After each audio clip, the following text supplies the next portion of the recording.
Fun story. Last story. This you had to put this in the show. It's just yeah. I mean, fun for some, psychotic. Some others might say. Let's go ahead and put this up there on the screen. South Dakota Governor Kristi Noem has written a new book and brags about killing her 14-month-old dog.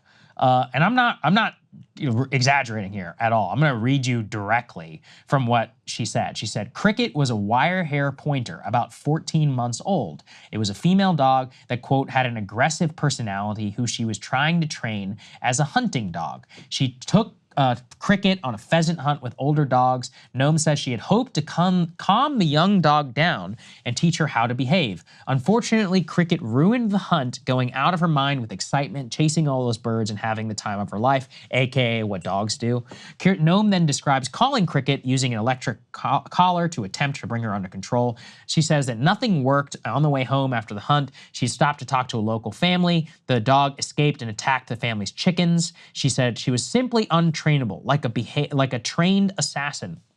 When Noem finally grabbed Cricket, she says the dog whipped around to bite me after she was grabbed. Through it all, she says Cricket was just the picture of pure joy. She then writes, I hated that dog. Dangerous to anyone she came into contact with. Worse than useless as a hunting dog. At that moment, I realized I had to put her down. It was not a pleasant job, but it had to be done. And after it was over, I realized another unpleasant job needed to be done. And she talks about killing a nasty male goat that was also on their property. So basically what she describes here is murdering a 14-month-old dog that was acting like a dog. Now, I've seen some justification for this. Like, well, you know, look, the dogs are tools like everything else. Yeah, maybe in 1825, you know, today, there are actually a ton of charities that are out there, animal rescues, etc., that specifically take hunting dogs that didn't pass training. There's tons of them. I'm sure they exist in South Dakota too. And she's trying to play this off as some like hard scrabble, living on the land thing. Again, let me just repeat, we are not on the frontier times. There is no reason to conduct yourself this way. It's completely psychotic, especially when you're bragging about it and trying to make yourself appear tough. This is her defense after this all came out. We love animals, but tough decisions like this happen all the time on a farm. Sadly, we had to put down 3 horses a few weeks ago that had been in our family for 25 years. If you want more real, honest, and politically incorrect stories that'll have the media gasping, pre-order Noah Going Back. She's not even fundraising off this now, trying to sell more of her crappy copies of her book, bragging about killing a 14-month-old dog. I mean, it's totally psychotic. It's not like the dog was even sick. Yeah. You know? At 14 months old, this was still they're like puppies. This is still a puppy. This dog is still developing. Right. And there are so many other options available to you than just like, she dragged it into some gravel pit and shot it in the head. I was bothered by the goat too. I actually grew up with goats. We had pet goats. One of my friends has a nasty goat. They don't shoot it. One of our goats was very sweet. And the other one was a little scary. Angela was a little bit scary, okay? We didn't shoot her in the head. Like, it was fine. You just knew how to deal with the goat. Yeah. And goats are highly intelligent and social. The other one, who was named after me, she was named Chrissy. She used to always try to come in the house like she was a dog. She was like, had like commands she understood and whatever. These are very intelligent animals. And for you to just like, you know, cruelly think this is your only option. And then the sickness of thinking this is going to, like she wrote, this is a political book. This is part of her bid to become Trump's VP pick.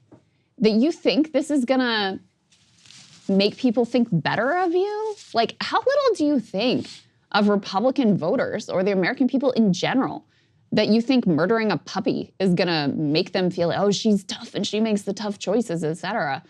I have seen some people defending her, which is gross, but I have also seen a lot of bipartisan revulsion, which is understandable. No, the vast majority of people are repulsed by this. And that's why she's had to clean it up since. Let's put this up there.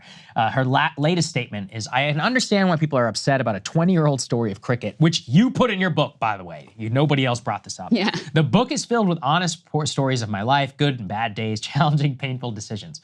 Blah, blah, blah, blah, blah. The fact is, South Dakota law states that dogs who attack and kill livestock can be put down.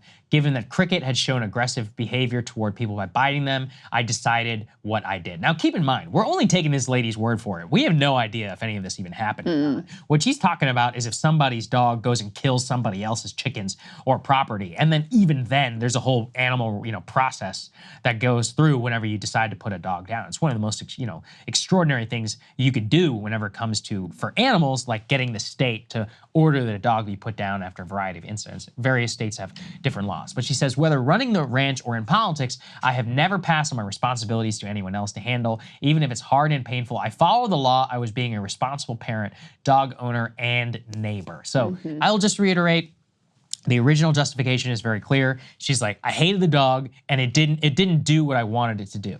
And I know multiple people, actually, who have rescued hunting dogs. Dogs who didn't pass hunting training or whatever, which I understand. Not every dog or whatever is cut out for it. But, we're not living on the frontier where you got to kill them for literally no reason.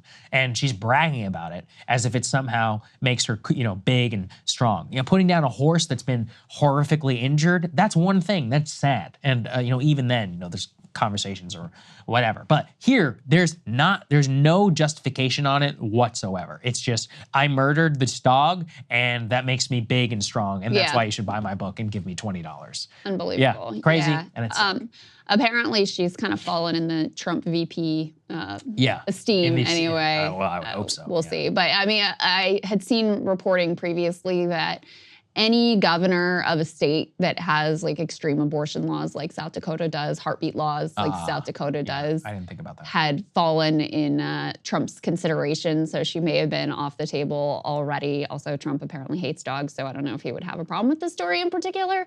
But the latest is that he's considering Doug Burgum. Wow. Well, that's something. I guess that'd be a dig because he was North Dakota, right? And he was South North Dakota. I wonder if there's like a rivalry there. Doug wouldn't be a bad choice just purely for money purposes. He's a billionaire. He's somebody who could fund his campaign. Trump's got money issues for his campaign. He doesn't want to spend any of his own. He's certainly money, not going to out charisma Trump. I was going to say, so there wouldn't be any worries about that. I feel like he'd be like Mike Pence. He'd just be like, all right, whatever.